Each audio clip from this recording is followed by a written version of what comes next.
Hello guys, আসসালামু আলাইকুম। কী অবস্থা সবার? আর আমিও আনাদার ব্লগ ভিডিও সবাইকে স্বাগতম। আজকে আমরা বের হয়ে পড়ছি জয়পুরহাট রেল স্টেশন আসি। সকাল সকাল আমরা ট্রেনের জন্য ওয়েট করতেছিলাম, তো অবশেষে ট্রেন চলে এলো। ট্রেনে ওঠার সময় আমি ভিডিও করতে পারি নাই। তো এটা আমার হচ্ছে জয়পুরহাট সরকারি কলেজ। তারপরে আমরা ট্রেনে জার্নি করতে করতে চলে এলাম আব্দুলপুর রেল স্টেশনে এসে আমরা নেমে পড়লাম।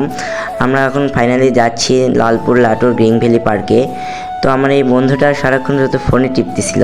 তারপর চলো যাওয়া যাক। আমরা একটা ভ্যানে উঠে পড়লাম, উঠে পা দুলাতে দুলাতে যাচ্ছি।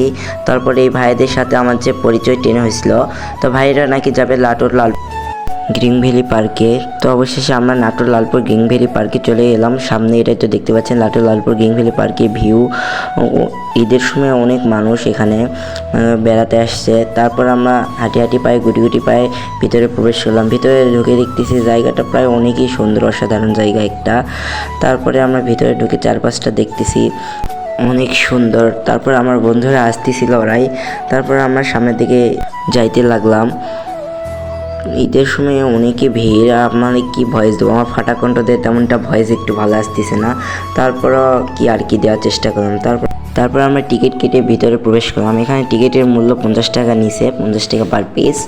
তো আমরা ভিতরে আসে দেখতে পাচ্ছেন ভিতরে এটা ভিউ অনেক সুন্দর। প্রায় জায়গাটা দেখতে মানে বেড়া করার মধ্যে একটা ভালো জায়গা পরিবেশ আছে।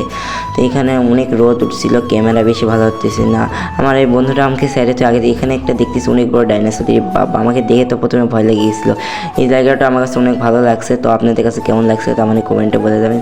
তারপর আমার কাছে যেটা বেশি ভালো লাগছে এটা হচ্ছে স্পিড বোটটা অনেক স্পিডে যাচ্ছিল।